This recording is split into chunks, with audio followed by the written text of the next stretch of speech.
Hi ಎಲ್ಲರಿಗೂ ನಮಸ್ಕಾರ. ಬನ್ನಿ ನಾಳಿನ ಸಂಚಿಕೆಯಲ್ಲಿ ಗೌರಿ ಕಲ್ಯಾಣ ಸೀರಿಯಲ್ ಏನಾಗ್ತಾ ಇದೆ ಅಂತ ನೋಡಿಕೊಂಡು ಬರೋಣ.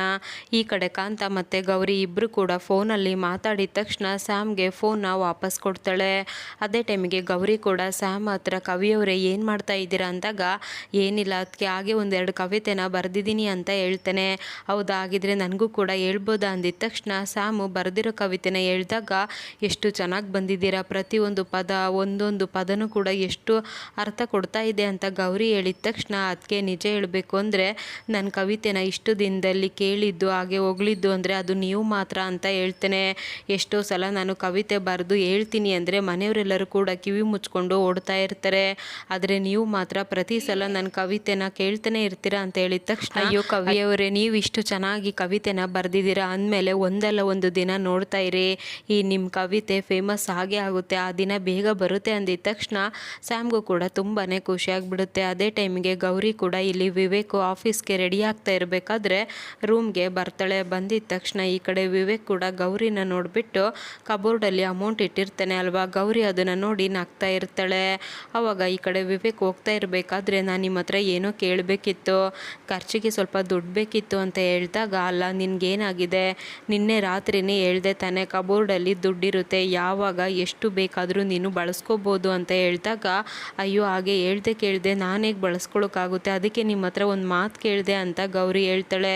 ನೋಡು, ಇನ್ನು ಮುಂದೆ ನೀನು ಕೂಡ ಈ ಮನೆಯವಳು, ನಿನಗೆ ಅವಶ್ಯಕತೆ ಇದ್ದಾಗ ಯಾರನ್ನೂ ಕೂಡ ಕೇಳೋ ಅವಶ್ಯಕತೆನೇ ಇಲ್ಲ, ನಿನಗೆ ಎಷ್ಟು ಬೇಕೋ ಅಷ್ಟು ದುಡ್ಡನ್ನ ಖರ್ಚು ಮಾಡ್ಬೋದು ಅಂತ ವಿವೇಕ್ ಹೇಳ್ತಾನೆ. ಅದು ಆಗಲ್ಲ, ಹೇಳ್ದೆ ಕೇಳದೆ ಖರ್ಚು ಮಾಡೋದು ಸರಿಯಲ್ಲ, ಇನ್ನೊಬ್ಬರು ದುಡ್ಡನ್ನ ತಗೊಳ್ಳೋದಕ್ಕಿಂತ ಮುಂಚೆ ನಾವು ಅವ್ರ ಹತ್ರ ಕೇಳಿ ತಗೊಳ್ಳೋದ್ರಲ್ಲೇ ಅರ್ಥ ಇರೋದು ಅಂತ ಗೌರಿ ಹೇಳ್ತಾಳೆ. ಅಮ್ಮ ತಾಯಿ ಪುಣ್ಯವತಿ, ಏನು ಬೇಕಿದ್ರೂ ಮಾಡು, ಆದರೆ ಇವಾಗ ಮಾತ್ರ ನನ್ನ ತಲೆ ತಿನ್ಬೇಡ, ಅಲ್ಲಿ ದುಡ್ಡಿದೆ ನಿನಗೆ ಬಳಸ್ಕೊ ಅಂತ ಹೇಳ್ಬಿಟ್ಟು ವಿವೇಕು ಕೋಪ ಮಾಡಿಕೊಂಡು ಆಚೆ ಬರ್ತಾನೆ. ಅದನ್ನು ನೋಡಿಬಿಟ್ಟು ಗೌರಿಗೂ ಕೂಡ ತುಂಬಾ ಖುಷಿ ಆಗಿಬಿಡುತ್ತೆ. ಅದೇ ಟೈಮ್ಗೆ ಈ ಕಡೆ ಬ್ಯಾಂಕ್ ಮ್ಯಾನೇಜರ್ ಕೂಡ ಮನೆಗೆ ಬರ್ತಾನೆ. ಬಂದಿದ್ದ ತಕ್ಷಣ ಚಕ್ರವರ್ತಿ ಅವರು ಅದನ್ನು ನೋಡಿಬಿಟ್ಟು ಇದೇನಿದು ಬ್ಯಾಂಕ್ ಅವರು ಸಡನ್ ಆಗಿ ಮನೆಗೆ ಬಂದಿದ್ದೀರಾ ಅಂತ ಕೇಳ್ತಾರೆ. ಏನಿಲ್ಲ ಸರ್, ವಿವೇಕ್ ಸರೇ ಮನೆಗೆ ಬರೋದಕ್ಕೆ ಹೇಳಿದ್ರು ಅಂತ ಹೇಳಿದಾಗ ಓ ಹೌದಾ, ಹಾಗಿದ್ರೆ ಕೂತ್ಕೊಳ್ಳಿ, ಅವನಿನ್ನೇನು ಇನ್ನು ಸ್ವಲ್ಪ ಹೊತ್ತಲ್ಲಿ ಬರ್ತಾನೆ ಅಂದಿದ ತಕ್ಷಣ ಅಲ್ಲಿಗೆ ವಿವೇಕ್ ಕೂಡ ಬರ್ತಾನೆ. ಬಂದಿದ್ದ ತಕ್ಷಣ ಸಡನ್ ಆಗಿ ವಿವೇಕ್ ಬ್ಯಾಂಕ್ ಅವ್ರನ್ನ ಮನೆಯ ಕರೆದಿದ್ಯಾ ಅಂತ ಹೇಳಿದಾಗ ಏನಿಲ್ಲಪ್ಪ, ಅಕೌಂಟ್ನ ಓಪನ್ ಮಾಡಿಸ್ಬೇಕಿತ್ತು ಅದಕ್ಕೆ ಅಂತ ಹೇಳ್ತಾನೆ. ಆಲ್ಮೋಸ್ಟ್ ನಮ್ಮ ಮನೇಲಿ ಎಲ್ಲರದು ಕೂಡ ಬ್ಯಾಂಕ್ ಅಕೌಂಟ್ ಇದೆ, ಮತ್ತೆ ಯಾರ್ದು ಮಾಡಿಸ್ತಾನೆ ಅಂತ ಹೇಳ್ಬಿಟ್ಟು ಎಲ್ಲರೂ ಕೂಡ ನೋಡ್ತಾ ಇರಬೇಕಾದ್ರೆ ಇವಾಗ ಏನಾದರೂ ನಾನು ಪುಣ್ಯವತಿಗೆ ಅಂತ ಹೇಳಿದರೆ ಎಲ್ಲರೂ ಕೂಡ ನನ್ನನ್ನು ರೇಗಿಸೋದಕ್ಕೆ ಶುರು ಮಾಡ್ತಾರೆ, ಇವಾಗ ಏನು ಹೇಳಿ ಮ್ಯಾನೇಜ್ ಮಾಡೋದು ಅಂತ ಹೇಳ್ಬಿಟ್ಟು ವಿವೇಕ್ ನೋಡ್ತಾ ಇರ್ತಾನೆ. ಆವಾಗ ವಿವೇಕ್ ಹತ್ರ ಈ ಕಡೆ ಸರಿತಾ ಕೂಡ ಅಲ್ಲ ಅಕೌಂಟ್ ಎಲ್ಲರದು ಇದೆ ತಾನೆ ಅಂದಮೇಲೆ ಯಾರ್ದು ಅಕೌಂಟ್ ಮಾಡಿಸ್ತೀಯ ಅಂತ ಸರಿತಾ ಕೇಳ್ತಾಳೆ. ಅಯ್ಯೋ ಅಮ್ಮ, ಇವ್ರ ಬ್ಯಾಂಕಲ್ಲಿ ತುಂಬ ಆಫರ್ ಇದೆ ಅಂತೆ, ಆಫರ್ ತುಂಬ ಚೆನ್ನಾಗಿ ನಡೀತಾ ಇದೆ ಅಂತ ಗೊತ್ತಾಯಿತು, ಅದರಲ್ಲೂ ಹೆಣ್ಮಕ್ಳು ಏನಾದರೂ ಅಕೌಂಟ್ ಮಾಡಿಸಿದ್ರೆ ಅವರಿಗೆ ಜ್ಯುವೆಲರಿ ತೊಗೋಬೇಕಾದ್ರೆ ಏನಾದರೂ ಪರ್ಚೇಸ್ ಮಾಡಬೇಕಾದ್ರೆ ತುಂಬಾ ಡಿಸ್ಕೌಂಟ್ ಸಿಗುತ್ತಂತೆ, ಅದಕ್ಕೇ ಅಕೌಂಟ್ ಮಾಡಿಸೋಣ ಅಂತ ಹೇಳ್ಬಿಟ್ಟು ಮನೆ ಕರೆಸಿದ್ದೀನಿ ಅಂತ ಹೇಳಿದಾಗ ಓ ಹೌದಾ, ಹಾಗಿದ್ರೆ ಒಳ್ಳೇದಾಯ್ತು ಬಿಡು ಅಂತ ಎಲ್ಲರೂ ಕೂಡ ಹೇಳ್ತಾರೆ. ಹಾಗಿದ್ರೆ ಮೊದಲು ಯಾರ್ದು ಸರ್ ಅಕೌಂಟ್ ಮಾಡೋದು ಅಂದಿದ ತಕ್ಷಣ ಇನ್ಯಾರ್ದು ನಮ್ಮ ಅಜ್ಜಿದು ಮೊದಲು ಮಾಡಿ ಅಂತ ಹೇಳ್ತಾನೆ. ಈ ಕಡೆ ಶಾರದಮ್ಮ ಅವರು ಡೀಟೇಲ್ಸ್ನ ತಗೊಳ್ತಾ ಇರಬೇಕಾದ್ರೆ ನಿಮ್ಮ ಗಂಡನ ಹೆಸರು ಏನು ಅಂತ ಕೇಳಿದಾಗ ಶಾರದಾ ಅವರು ಹೆಸರು ಹೇಳ್ದೇನೆ ನಾಚ್ಕೊಂಡು ಬಿಡ್ತಾರೆ. ಅಯ್ಯೋ ಈ ವಯಸ್ಸಲ್ಲೂ ಕೂಡ ಇಷ್ಟೊಂದು ನಾಚಿಕೆನ ಇವರಿಗೆ ಅಂತ ಹೇಳ್ಬಿಟ್ಟು ನಗ್ತಾ ಇರಬೇಕಾದ್ರೆ ಅಯ್ಯೋ ಇಲ್ಲಪ್ಪ, ಗಂಡನ ಹೆಸರು ನಾನು ಹಾಗೆಲ್ಲ ಎಲ್ಲರ ಮುಂದೆ ಹೇಳೋದಿಲ್ಲ ಅಂತ ಶಾರದಾ ಅವರು ಹೇಳ್ತಾರೆ. ಹಾಗಿದ್ರೆ ಒಂದು ಕೆಲಸ ಮಾಡಿ ಸರ್, ಅವ್ರು ಯಾವಾಗ ಅವ್ರ ಗಂಡನ ಹೆಸರು ಹೇಳ್ತಾರೋ ಆವಾಗೇ ಅವ್ರ ಅಕೌಂಟ್ನ ಫಿಲ್ ಮಾಡಿ ಅವ್ರಿಗೆ ಅಕೌಂಟ್ನ ಮಾಡಿಕೊಡಿ ಅಂತ ಹೇಳ್ಬಿಟ್ಟು ಸರಿತಾ ಕೂಡ ರೇಗಿಸ್ತಾ ಇರ್ತಾಳೆ. ಏನು ಸರಿತಾ ನೀನು ಎಲ್ಲ ಗೊತ್ತಿದ್ದು ಕೂಡ ಈ ರೀತಿನ ಮಾತಾಡೋದು ಅಂದಾಗ ಸಡನ್ ಆಗಿ ಎಲ್ಲರೂ ಕೂಡ ನಗ್ತಾ ಇರ್ತಾರೆ. ಇನ್ನು ಅಕೌಂಟ್ ಎಲ್ಲ ಮಾಡಿಸ್ತಾ ಇರಬೇಕಾದ್ರೆ ಕೊನೆಗೆ ಒಂದೇ ಒಂದು ಪೇಪರ್ ಮಾತ್ರ ಉಳಿದಿರುತ್ತೆ. ಈ ಕಡೆ ಮೌನಿಕಾ ಮತ್ತು ಗೌರಿ ಇಬ್ಬರು ಕೂಡ ಅಕೌಂಟ್ನ ಓಪನ್ ಮಾಡಿಸ್ಬೇಕು ಅಂತ ನೋಡ್ತಾ ಇರಬೇಕಾದ್ರೆ ಈ ಕಡೆ ವಿವೇಕ್ಗಂತೂ ತುಂಬಾ ಭಯ ಆಗೋದಕ್ಕೆ ಶುರುವಾಗುತ್ತೆ. ಅಯ್ಯೋ ದೇವ್ರೆ, ನಾನು ಅಕೌಂಟ್ ಮಾಡಿಸ್ಬೇಕಾಗಿರೋದು ಗೌರಿಗೆ, ಇವಾಗ ನೋಡಿದರೆ ಒಂದೇ ಒಂದು ಫಾರ್ಮ್ ಇದೆ, ಈಗ ಮೌನಿಕಾ ಮಾಡಿಸಿಲ್ಲ ಅಂತ ಹೇಳಿದರೆ ಕೋಪ ಮಾಡ್ಕೊಳ್ತಾಳೆ, ಏನು ಮಾಡೋದು ಇವಾಗ, ಈ ಅಕೌಂಟ್ನ ಯಾರಿಗೆ ಓಪನ್ ಮಾಡಿಸೋದು ಅಂತ ಹೇಳ್ಬಿಟ್ಟು ವಿವೇಕ್ ಒದ್ದಾಡ್ತಾ ಇರಬೇಕಾದ್ರೆ ಅಲ್ಲಿಗೆ ಆಶಾ ಕೂಡ ಬರ್ತಾಳೆ. ಬಂದಿದ್ದ ತಕ್ಷಣ ಅಯ್ಯೋ ವಿವೇಕ್, ನೀನು ಇವ್ರನ್ನ ಯಾಕೆ ಮನೆ ಕರೆಸಿದ್ಯಾ ಅಂತ ನನಗೆ ಗೊತ್ತಾಯಿತು, ಇವಾಗ ಏನು ಗೌರಿ ಹೆಸರಲ್ಲಿ ಅಕೌಂಟ್ನ ಓಪನ್ ಮಾಡಿಸ್ಬೇಕು ತಾನೆ, ಅದಕ್ಕೆ ಯಾಕೆ ಇಷ್ಟೊಂದು ಒದ್ದಾಡ್ತಾ ಇದೆಯಾ, ಅಮ್ಮ ಗೌರಿ ನಿನ್ನ ಡೀಟೇಲ್ಸ್ನ ಹೇಳು ಅವರು ಬರ್ಕೊಳ್ತಾರೆ ಅಂತ ಹೇಳ್ಬಿಟ್ಟು ಆಶಾ ಗೌರಿ ಹೆಸರಲ್ಲಿ ಅಕೌಂಟ್ನ ಓಪನ್ ಆಗೋ ಥರ ಮಾಡಿಬಿಡ್ತಾಳೆ. ಅದನ್ನು ನೋಡಿಬಿಟ್ಟು ವಿವೇಕ್ಗಂತೂ ತುಂಬಾ ಖುಷಿ ಆಗಿಬಿಡುತ್ತೆ. ಅದೇ ಟೈಮ್ಗೆ ಈ ಕಡೆ ಮೌನಿಕಾ ಮೋನಿಕಾ ತುಂಬಾ ಕೋಪ ಮಾಡಿಕೊಂಡು ರೂಮಿಗೆ ಬಂದು ಸಿಕ್ಕಿರೋ ಎಲ್ಲ ವಸ್ತುಗಳನ್ನೂ ಕೂಡ ಎತ್ತಿ ಬಿಸಾಕ್ತಾ ಇರ್ತಾಳೆ. ಈ ಮೋನಿಕಾ ಏನಾಗಿದೆ ನಿನಗೆ, ಬಟ್ಟೆ ಎಲ್ಲ ಯಾಕೆ ಹಾಳು ಮಾಡ್ತಾ ಇದೆಯಾ ಅಂದಾಗ, ಅಲ್ಲ ಅನಿಕೇತ್ ಹೊರಗಡೆ ಏನಾಯಿತು ಅಂತ ನೋಡ್ದ. ಅಲ್ಲ ನನಗಿಂತ ಈ ಮನೆಯವರಿಗೆ ಆ ಗೌರಿನೇ ಹೆಚ್ಚಾಗಿ ಹೋಗಿದ್ದಾಳೆ.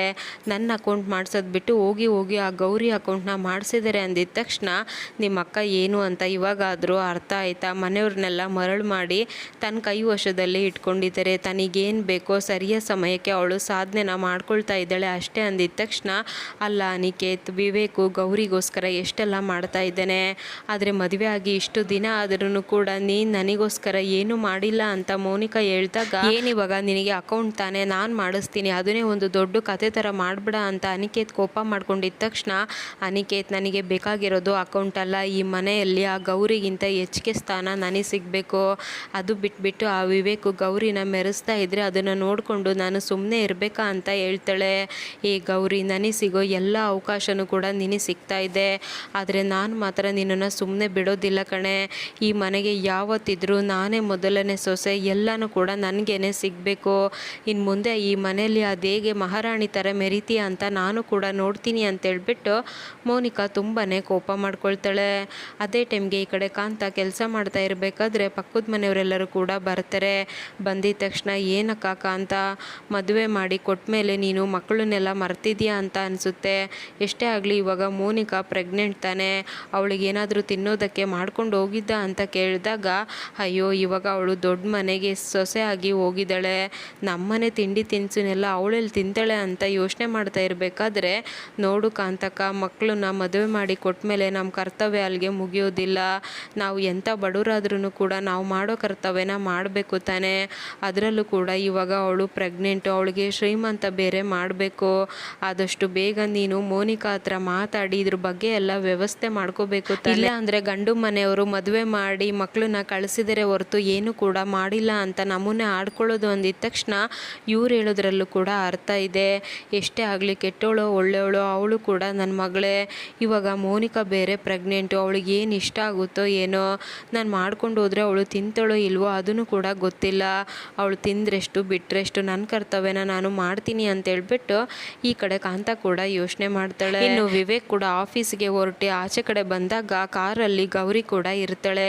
ಇದ್ದಿದ ತಕ್ಷಣ ನೋಡ್ಬಿಟ್ಟು, ನೀನೇನು ಮಾಡ್ತಾ ಇದೆಯಾ ಕಾರಲ್ಲಿ ಅಂತ ಕೇಳಿದಾಗ, ಬೆಳಗ್ಗೆ ದುಡ್ಡು ಬೇಕು ಅಂತ ಕೇಳಿದೆ ತಾನೆ, ಯಾಕೆ ಅಂತ ಒಂದು ಮಾತಾದರೂ ಕೇಳಿದ್ರ ಅಂತ ಗೌರಿ ಹೇಳಿದಾಗ, ಯಾಕೆ ಏನು ಅಂತ ನಾನೇ ಕೇಳಬೇಕು, ನಿನ್ನ ಇಷ್ಟ ಅಂತ ಹೇಳ್ತೇನೆ, ಆದರೆ ಆ ದುಡ್ಡಲ್ಲಿ ನಾನು ನಿಮಗೋಸ್ಕರ ಇದನ್ನು ತೊಗೊಂಡಿದ್ದೀನಿ ಅಂತ ತೋರಿಸಿದ ತಕ್ಷಣ, ಏನಿದು ಮೂರು ಯಾಕೆ ತೊಗೊಂಡಿದ್ದೀಯಾ ಅಂತ ವಿವೇಕ್ ಹೇಳ್ತಾನೆ. ಹೌದು ಮತ್ತೆ ನಿಮಗೆ ಉಸಿರಾಟ ತೊಂದರೆ ಆಗಬಾರ್ದು ಅಲ್ವಾ, ಅದಕ್ಕೆ ಕಾರಲ್ಲೊಂದು, ಮನೇಲೊಂದು, ಆಫೀಸಲ್ಲೊಂದು ಇಟ್ಟಿದ್ದೀನಿ, ನನ್ನ ಹತ್ರ ಎಕ್ಸ್ಟ್ರಾ ಇನ್ನೂ 2 ಇದೆ ಅಂತ ಗೌರಿ ಹೇಳ್ತಾಳೆ. ಇನ್ನು ನನಗೇನು ಇವಾಗ ಉಸಿರಾಟ ತೊಂದರೆ ಇಲ್ಲ ತಾನೆ, ಅಂದಮೇಲೆ ಇದೆಲ್ಲ ಅವಶ್ಯಕತೆ ಇದೆನಾ ಅಂತ ಹೇಳಿದಾಗ, ನಿಮಗೆ ಯಾವ ಟೈಮಲ್ಲಿ ಏನು ತೊಂದರೆ ಆಗುತ್ತೋ ನನಗಂತೂ ಗೊತ್ತಿಲ್ಲ, ಒಟ್ಟಿನಲ್ಲಿ ನಿಮ್ಮ ಸೇಫ್ಟಿಗೋಸ್ಕರ ನಾನು ಏನು ಬೇಕಿದ್ರೂ ಮಾಡ್ತೀನಿ ಅಂತ ಗೌರಿ ಹೇಳಿದ ತಕ್ಷಣ ಈ ಕಡೆ ವಿವೇಕ್ ಅಂತೂ ಫುಲ್ ಫಿದಾಗ್ಬಿಡ್ತಾನೆ.